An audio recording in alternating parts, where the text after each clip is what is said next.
சோர்ந்து போகணும். దేవుని ప్రియమైన బిడ్డలారా, అనేక సమయంలో మనం అందరూ కూడా సొమ్మసిల్లిపోతాం. நம்முடைய இருதயம் தேய்ந்து போயிருக்கு. మన యొక్క హృదయం చాలా అరిగిపోయి ఉంది. హల్లెలూయా హల్లెలూయా. ఎత్తన పేరుடைய இருதயம் தேய்ந்து போயிருக்கிறது. ఎంతమంది హృదయం చాలా అరిగిపోయి ఉంది చెప్పండి. சோர்வடைந்திருக்கிறது. చాలా సొమ్మసిల్లిపోయి ఉంది. హల్లెలూయా హల్లెలూయా. போதும் என்னுடைய வாழ்க்கையிலே நான் பட்ட துன்பங்கள் கஷ்டங்கள் அப்படின்னு நினைக்கிறவங்க எல்லாம் హల్లెలూయా చెప్పండి. హల్లెలూయా చెప్పండి. ఎంతమంది మన జీవితంలో కష్టాలు, సుఖం లేని జీవితం, మేము సొమ్మసిల్లిపోయి ఉన్నామని అనుకుంటున్న వారందరూ ఒక హల్లెలూయా చెప్పండి. நமக்கு கஷ்டம் வரும்போது, துன்பம் வரும்போது, போது ஆண்டவரே என்னை எடுத்துக்கொள்ளும் என்று சொல்லுகிறோம். మన కష్టం వచ్చినప్పుడు, దుఃఖం వచ్చినప్పుడు, వేదన వచ్చినప్పుడు, ప్రభువా ఎంత మేము ప్రార్థన చేస్తే కూడా ఏం ప్రయోజనం లేదు ప్రభువా, నన్ను తీసుకోండి, మమ్మల్ని తీసుకోండి అని మేము చెప్పిన సమయం అనేక సమయాలు ఉన్నాయి. இந்த பாடுகள் எனக்கு போதும், ఈ యొక్క పాటలు, శ్రమలు నాకు చాలును, இந்த பிரச்சனைகள் எனக்கு போதும், ఈ సమస్యలు, ఆటంకాలు నాకు చాలును, என்னால பொறுக்கவே முடியாது ஆண்டவரே, ప్రభువా నా వల్ల తట్టుకునే కాదు ప్రభువా, என்னால சகிக்க முடியல ஆண்டவரே, ప్రభువా నా వల్ల సహించడానికి కావడం లేదు తండ్రి, கர்த்தாவே என் ஆத்துமாவை எடுத்துக்கொள்ளும், ప్రభువా నా ఆత్మను తీసుకోండి என்று நாம் சொல்லுகிறோம் అని మనం చెప్పిన సమయాలు ఎన్నో సమయాలు ఉంటున్నాయి. దావీదు பார்க்கும்போது, దావీదుని చూసినట్లయితే, దావీదు கூட அவன் அநேகருக்கு ஒரு ஆறுதலாய் தாவீது இருந்தாலும், దావీదుని చూసినట్లయితే అనేక మందికి ఒక మాదిరిగా ఉండినప్పటికీ కూడా దావీదుக்கு ஒரு பிரச்சனை இருக்கும்போது அந்த பிரச்சனையிலே தேவனை நேரடியாக நோக்கி பார்த்து தன்னுடைய பிரச்சனைகளை தேவனிடத்திலே சொல்லுகிறவனாய் இருக்கிறான். దావీదుకు ఒక సమస్య వచ్చినప్పుడు ఎదురు ముఖాముఖిగా దావీదు తన యొక్క సమస్యలను దేవునికి మొరపెట్టిన సమయాలు ఉంటున్నాయి. దావీదు అనేకருக்கு ఆరుదలు சொன்னாலும், దావీదు అనేక మందికి ఆదరణ చెప్పినప్పటికీ కూడా దావీదుக்கு கீழே இருக்கிற மக்களிடத்திலே போய் தன்னுடைய பிரச்சனைகளை சொல்லிக் கொள்ள முடியவில்லை. దావీదు ఎంతో మందికి ఓదార్పు, ఆదరణ చెప్పినప్పటికీ కూడా దావీదు యొక్క సమస్యను వెళ్ళి ఇతరులకు చెప్పుకోలేని పరిస్థితి. హల్లెలూయా హల్లెలూయా. దావీదు తన్నుடைய பிரச்சனைகளை தேவனிடத்திலே சொல்லுகிறார். దావీదు తన యొక్క సమస్యలను దేవుని యొక్క సెలవిస్తూ ఉన్నారు. అప్పుడు కర్తర్ செய்த காரியம் என்ன? అప్పుడు దేవుడు చేసినటువంటి పని ఏమిటి? కర్తర్ செய்த காரியம் దావీదుக்கு என்னவென்றால், దేవుడు చేసిన కార్యము దావీదు పట్ల ఏమిటంటే, భూమిயின் కడయాంతరங்களிலிருந்து, భూమి యొక్క చివరి భాగము నుండి దావీதை కర్తర్ எடுத்து உயர்த்தி கன்மலையின் மேல் நிறுத்தினார். హల్లెలూయా హల్లెలూయా. దావీదును చివరి భాగం నుండి ఆయన యొక్క పై భాగం పైకి దేవుడు నిలబెట్టాడనమాట. భూమిயின் కడయాంతరం என்றால் என்ன? భూమి యొక్క చివరి భాగము అంటే ఏమిటి? அதுதான் நம்பிக்கை இருந்து போன நேரம்.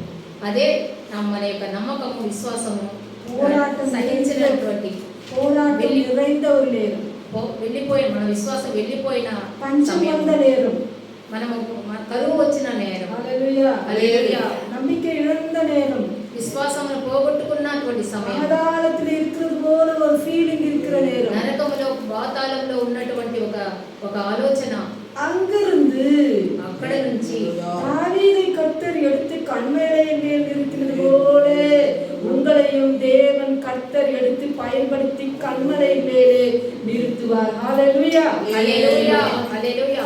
விசுவாசிக்கிறவர்கள் ஹல்லேலூயா சொல்லுங்கள். హల్లెలూయా. நம்புகிறவர்கள் ஆமென் சொல்லுங்கள். నమ్మిన వారందరూ ఒక హల్లెలూయా చెప్పండి. హల్లెలూయా హల్లెలూయా. எல்லாவற்றையும் தாவீது கர்த்தரிடத்திலே ஒப்பு கொடுத்தார். అన్నిటినీ ఆ దావీదు దేవుని యొద్దనే అప్పగించారు. అప్పుడు ఏం అడిగిందంటే, దేవుడు దావీదుடைய కరத்தை பிடித்து, దావీదు యొక్క హస్తమును పట్టుకొని, நான் இருக்கிறவன் கூட, నేనున్నాను నీకు తోడే. హల్లెలూయా. దావీదునుடைய కరத்தை కర్తర్ పిడితార్. దావీదు యొక్క హస్తమును దేవుడు పట్టుకొని ఉన్నాడు. அவர் நம்மை கூட பிடித்து தூக்கி எடுப்பார். మనల్ని కూడా దేవుడు దావీదు హస్తమును పట్టుకున్నట్లే మనల్ని కూడా పట్టుకొని లేవనెత్తుతాడు. ஒரு காலத்திலே உளையான சேற்றிலே இருந்தோம். ఒక కాలంలో మనము పడిపోయినటువంటి బురదలో ఉన్నాము. ஆனால் இப்பொழுதோ, కానీ ఇప్పుడు இப்பொழுதோ ఇప్పుడు கர்த்தரை நோக்கி ప్రభువులకు ప్రభు అయిన దేవుని చూచి, ராஜாவை நோக்கி రాజులకు రాజు అయిన దేవుని என் చూచి, உயர்ந்த அடைக்கலமாகிய பர்வதமே నా ఎత్తైన కోట పర్వతమా அப்படின்னு நம்ம ஆராதிக்கிறோம். అని మనం ఆరాధిస్తున్నాం. ஹல்லேலூயா. హల్లెలూయా.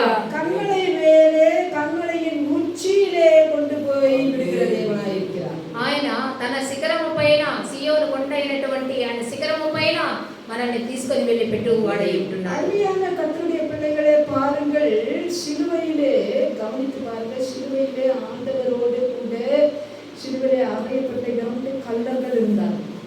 దేవునితో పాటు దేవుని సిలువ వేసినప్పుడు దేవునితో పాటు 2 దొంగలు కూడా ఉన్నారు సిలువ వేయబడి.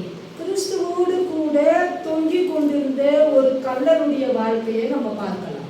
దేవుడితో పాటు ఒక దొంగ సిలువలో వంగి ఉన్నది మనం చూస్తూ ఉన్నాము. அவன் செய்தது என்ன? అతను చేసినది ఏమిటి? அவன் சில நிமிடங்களிலே பாதாளத்திற்கு போய் சேரப்போகிற ஒரு வேலை. అతను ఒక క్షణిక కాలంలో అతను పాతాళానికి వెళ్ళి చేరవలసిన సమయం అది. ஹல்லேலூயா. హల్లెలూయా. அவன் பாதாளத்துக்கு போயிருக்கணும். అతను యాక్చువల్గా చెప్పాలంటే సహజంగా అతను పాతాళానికి వెళ్ళి ఉండవలసిన వ్యక్తి. அவன் தன்னுடைய சரீரத்தில் இருக்கிறதான சகல ரத்தத்தையும் இழந்து, తన శరీరంలో ఉన్నటువంటి ఒక బొట్టు రక్తం కూడా లేకుండా அவன் కోల్పోయిన సమయం, அவன் மரிக்க போகிற நேரத்தில், అతను మరణించే సమయంలో, அந்த நேரத்தில் ఆ సమయంలో, அவன் ஜெபிக்கிறான். ఆ సమయంలో అతను லூக்கா எழுதின ప్రార్థిస్తాడు. சுவிசேஷம் 23ஆம் அதிகாரம் లూకా వ్రాసిన సువార్త 23వ అధ్యాయము 42ஆம் வசனம். 42వ వాక్యాన్ని మనం చదువుకుందాం. ஆண்டவரே, ప్రభువా, உம்முடைய ராஜ்யத்தில் మీ యొక్క రాజ్యంలో வரும்போது వచ్చినప్పుడు அடியேனை நினைத்தருளும். దాసుని నన్ను తలుచుకోండి ప్రభువా. ஹல்லேலூயா. హల్లెలూయా. உம்முடைய ராஜ்யத்தில் வரும்போது யாரை நினைத்தருளும்? మీ యొక్క రాజ్యంలో వచ్చినప్పుడు ఎవరిని తలుచుకోవాలి? அடியேனை நினைத்தருளும். దాసురాలు దాసుడైనటువంటి మమ్మల్ని తలుచుకోండి, మమ్మల్ని తలుచుకోండి. హల్లెలూయా. கையை வச்சு ஆண்டவரே என்னை நினைத்தருளும் என்று சொல்லு. మన హృదయం పైన, ఒక్కొక్కరు హృదయం పైన చేతులు ఉంచి ప్రభా నన్ను తలుచుకోండి ప్రభా అని చెప్పండి. ఒక్కొక్కరు சொல்லுங்க, என்னை நினைத்தருளும். నన్ను ప్రభా నన్ను తలుచుకోండి తండ్రి. உடனடியாக వెంటనే கிறிஸ்து ప్రభువు క్రీస్తు అయినటువంటి తండ్రి கருணை காட்டினார். ஹல்லேலூயா. హల్లెలూయా. அவருடைய காருண்யத்தினால் అతని కరుణ వలన அவர் இழுத்து கொண்டார். అతను తీసుకున్నాడు అన్నమాట. కరుణ చూపించి తన దగ్గరికి ஹல்லேலூயா. హల్లెలూయా. பாதாளத்தினுடைய வல்லமைகள் அந்த மனிதனை மேற்கொள்ளவில்லை. పాతాళంలో ఉన్నటువంటి ఆ ఎన్నో సమస్యలు, ఆటంకాలు అతనిని వెళ్ళనిచ్చలేదు. பாதாளத்தினுடைய வல்லமையிலிருந்து அவனை விடுதலையாக்கினார். పాతాళంకు వెళ్ళవలసినటువంటి ఆ మనిషిని, ఆ దొంగను దేవుడు తప్పించాడు. அவர் விடுதலையாக்கி பரதேசிக்கு கொண்டு போனார். ஹல்லேலூயா. హల్లెలూయా. అతను తప్పించి పరలోకానికి ప్రభు ఆ క్షణమే తీసుకెళ్ళాడు. பரதேசிக்கு கொண்டு போகின்ற ஒரு பரதேசிக்கு ஆண்டவரோடு கூட போகிற பாக்கியம் அவனுக்கு கிடைச்சது. పరలోకానికి దేవుడితో పాటు వెళ్ళే భాగ్యం ఆ సమయంలో ఆ దొంగకు దొరికింది. அவன் பாதாளத்துக்கு போக வேண்டிய அவன் தன்னுடைய ஜபத்தினாலே, வேண்டுதலினாலே, பாவ அறிக்கையினாலே என்னை நினைத்தருளும் என்று கேட்டதினாலே இமைப்பொழுதிலே ஆண்டவர் அவனை மன்னித்து கருணை காட்டி பாதாளத்துக்கு போக வேண்டியவனை பரதேசிக்கு போகும்படியாய் ஆயத்தப்படுத்தினார். క్షణిక కాలంలో ఆ దొంగ పాతాళానికి వెళ్ళవలసిన ఆ దొంగ అప్పుడే పశ్చాత్తాపపడి ప్రభువా తను చేసిన తప్పులను ఒప్పుకొని, ప్రభువా మీ చిత్తమైతే నేను పశ్చాత్తాపడి తన పాపం నన్ను ఒప్పుకొని మీ చిత్తమైతే నేను పరలోకానికి వచ్చేటప్పుడు నా కృప చూపండి అని అడిగినప్పుడు ప్రభు క్షణిక కాలంలో అతని మీద దయ చూపి, కరుణ చూపి పరలోకంలో చేర్చుకున్నాడు. లూకా எழுதின சுவிசேஷம் 23ஆம் அதிகாரம் 43ஆம் வசனம். లూకా వ్రాసిన సువార్త 23వ అధ్యాయము 43వ వాక్యము మనం చదువుకుంటాం. என்ன சொல்றார்? படிங்க ஒருத்தர் சத்தமா. అందుకు ఆయన వాడితో, నేడు నీవు నాతో కూడా పరదేశిలో ఉండువని నిశ్చయంగా నీతో చెప్పుచున్నాను నేను. హల్లెలూయా. హల్లెలూయా. హల్లెలూయా. హల్లెలూయా. இன்றைக்கு நீ என்னுடனே கூட பரதேசிலே இருப்பாய் என்று மெய்யாகவே உனக்கு நான் சொல்லுகிறேன். ఈ రోజే నువ్వు ఇప్పుడే నాతో పాటు పరదేశిలో ఉంటావని నిశ్చయంగా నీతో చెప్పుచున్నానని ప్రభు ఆ దొంగకి సెలవిస్తూ ఉన్నారు. హల్లెలూయా. హల్లెలూయా. ஒரு 10 அடி மாடி இருக்குன்னு வெச்சுக்கோங்க. ఒక 10 స్టెప్స్ కలిగినటువంటి 10 అడుగులు కలిగినటువంటి ఒక అపార్ట్మెంట్ 10 అపార్ట్మెంట్ కలిగిన ఒక మేడ ఉంది అని చెప్పండి అనుకోండి. 10வது அடிக்கு போனோம்னா நீங்க என்ன பண்ணுவீங்க? 10வது மாடிக்கு 10వ అంతస్తుకు మనం వెళ్ళాలి. ఒక 10 అంతస్తుల మేడ ఉంది అనుకోండి, 10వ అంతస్తుకు వెళ్ళాలంటే మనం ఎలా వెళ్తాం? அந்த 10வது மாடிக்கு போறதுக்கு நீங்க படியேறியே போயிடுவீங்களா? ఆ 10వ అంతస్తుకు వెళ్ళాలంటే మీరు మెట్లెక్కే వెళ్ళగలరా? హల్లెలూయా హల్లెలూయా. అదే ஒரு ஹார்ட் பேஷண்ட் போக முடியுமா படியேறி? అదే ఒక హృదయ వేదన కలిగినటువంటి వైద్యులు లేకుండా చెస్ట్ పెయిన్ కలిగిన ఒక వ్యక్తి వెళ్ళగలడా ఆ 10వ అంతస్తుకి? బిల్డింగ్ కట్టறவங்க ஒரு ఎలివేటర్ வைக்குவாங்க, ஒரு లిఫ్ట్ வைக்குவாங்க. అందువల్ల ఒక టెక్నాలజీ ఎంతో వచ్చింది. ఇప్పుడు వాళ్ళు ఏం చేస్తారంటే ఒక లిఫ్ట్ పెడతారు, ఎంతో వసతులు కలిగినటువంటి వసతులన్నీ కల్పిస్తారనమాట. హల్లెలూయా హల్లెలూయా. அப்ப நம்ம சுலபமா அந்த 10வது மாடிக்கு போயிடலாம். కనుక మనము సులభంగా 10వ అంతస్తుకు వెళ్ళగలము. கர்த்தருடைய கரம் கூட அப்படித்தான். దేవుని యొక్క హస్తం కూడా అలాగే. பூமியின் கடையாந்தரத்திலிருந்து భూమి యొక్క చివరి భాగం నుండి உங்களை தூக்கி எடுத்து మిమ్మల్ని తీసి உயர்த்துகிறார். మనల్ని ఎంతో మెచ్చు స్థానానికి பூமியின் తీసుకెళ్తారు. கடையாந்தரத்திலிருந்து భూమి యొక్క అగాధ స్థలం నుంచి அவருடைய கரத்தை பிடித்து நம்மை தூக்கி ఆయన எடுத்து యొక్క హస్తము మన చేతికి ఇచ్చి உயரமான கண்மலை மேல் ఎత్తైనటువంటి పర్వతం మీద మనల్ని హల్లెలూయా. కూర్చోబెడుతున్నాడు.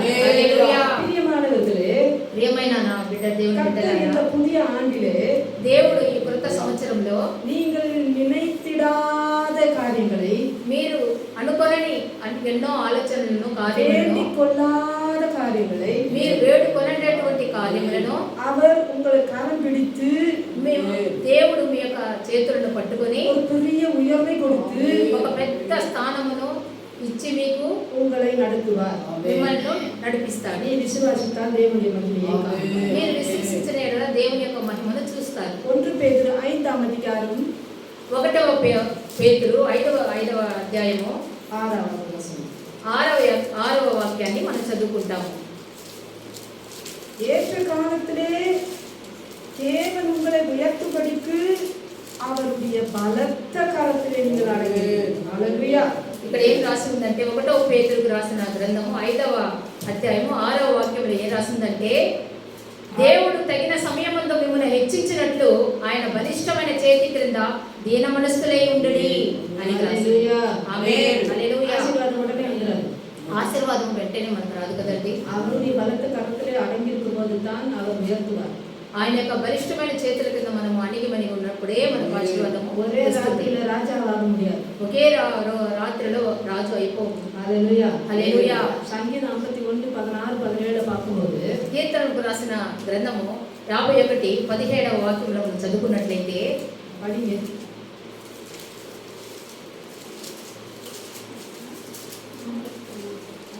ஒரு கர்த்தருடைய சந்நிதியில வரும்போது కీర్తనకు రాసిన గ్రంథము 51 17వ వాక్యంలో ఈ విధంగా వ్రాసింది చూడండి. విరిగిన మనసే దేవునికి ఇష్టమైన బలులు, దేవా విరిగి నలిగిన హృదయమును మీరు అలక్ష్యము చేయవు. హల్లెలూయా. హల్లెలూయా. విరిగి నలిగిన హృదయమును ఎలా అழகா இருக்கு தெரியுங்களா? ఆమేన్. హల్లెలూయా. அந்த மாதிரி இருதயத்தை ஆண்டவர் தேடுகிறார். అటువంటి హృదయమును దేవుడు మన ఎడల ఎదురు చూస్తూ ఉన్నారు. ஒருவன் எவ்வளவு பெரிய பாவியா இருந்தாலும் ఒకడు ఎంత పెద్ద ఒక పాపి అయి ఉన్నప్పటికీ நொறுங்குண்ட இருதயத்தோட, విరిగిన మనసుతోటి, நறுங்குண்ட இருதயத்தோட, నలిగిన హృదయంతో தேவ சமூகத்திலே தன் பாவங்கள் எல்லாவற்றையும் దేవుని యొక్క సమూహంలో సన్నిధిలో తన పాపం అన్నిటినీ ఒప్పుకొని அழுது கதறி ఏడ్చి కదిరి ఒప్పుకున్నప్పుడు கர்த்தருடைய பலமான கரம் దేవుని యొక్క బలిష్టమైనటువంటి చేతులు அவனை தொட்டு சுகமாக்கி అతనిని తాకి స్వస్థతను అనుగ్రహించి அவனை கழுவி అతనిని కడిగి சுத்திகரிக்கும், శుభ్రపరుస్తుంది. ஹல்லேலூயா. హల్లెలూయా. அதான் எழுதுற ஏசாயா 57వ அதிகாரத்திலே அதான் வாசிக்கிறோம். యెషయా రాసిన గ్రంథము 57:17 57:17 కూడా ఈ విధంగానే మనం చదువుతున్నాము. యెషయా రాసిన గ్రంథము 17 இப்பவே ஆல்ரெடி நான் விரிగి నలిగి ఉంటాను அப்படின்னு நினைக்காதீங்க. ఇప్పుడే నేను విరిగి నలిగి ఉంటానని చెప్పకండి. சோதனையை சகிக்கிற மனுஷன் பாக்கியவான். సోదరులను సహించువాడు భాగ్యవంతుడును దేవుడు వాక్యం చెప్పి ఉన్నారు. யார் சோதனையை சகிக்கிற భాగ్యవాన్లు. చూడండి, ఎవరు శోధనను సహిస్తాడో వాళ్ళు భాగ్యవంతులు, భాగ్యవంతురాలు. యెషయా రాసిన గ్రంథం 57:17 వాక్యంలో ఈ విధంగా రాసింది చూడండి. వారి లోపం వలన కలిగిన దోషమును బట్టి నేను ఆగ్రహపడి వారిని కొట్టి తిని, నేను నా ముఖము మరుగు చేసుకొని కోపించి తిని, వారు తిరుగుపడి తమకిష్టమైన మార్గమున నడుచుచున్నారు. హల్లెలూయా. உங்களுக்காக நொறுக்கப்பட்ட தேவகுமாரனை நோக்கி பாருங்கள். మన కొరకు విరిగి నలిగి అతను సిలువలో తన కొరకు నలుగొట్టబడి రక్తము చిందించి మన కొరకు చిందించినటువంటి ఆ రక్తమును చూసి దేవుని వైపు మనం తిరగాలి. హల్లెలూయా. హల్లెలూయా. ఉడైందిருக்கின்ற உள்ளங்களை நோக்கி பார்க்கிறவராய் இருக்கிறார். ప్రభు మనం విరిగి నలిగినటువంటి హృదయాన్ని చూసే దేవుడుగా ఉంటున్నారు. హల్లెలూయా. హల్లెలూయా. இருக்கிறவங்க பக்கத்து வீட்டுக்காரர் அல்ல. ஆறுதல் கொடுக்கிறவங்க பக்கத்து வீட்டுக்காரர் அல்ல. ఓదార్పు ఆదరణ చెప్పేవారు మన పక్కింటి వాళ్ళు, అక్కింటి వాళ్ళు కాదు. కన్నీரை துடைக்கிறவர் ఆండவர் యేసు. మన కన్నీటిని తుడిచే వారు మన ప్రభు అయిన యేసుక్రీస్తు మాత్రమే. உடைந்த உள்ளத்தோட கர்த்தருடைய சமூகத்துக்கு நேராய் வரும்போது கர்த்தர் அந்த உள்ளத்துக்கு மருந்து போடுறார். இயேசுவின் ரத்தத்தை ஊத்துறார். మన యొక్క విరిగి నలిగిన హృదయంతో మనం దేవుని యొద్దకు వచ్చినట్లయితే ఆయన సిలువలో మన కొరకు చిందించినటువంటి ఆ రక్తం చేత మనల్ని కడిగి మనకు ప్రశాంతత, స్వస్థతను అనుగ్రహిస్తారు.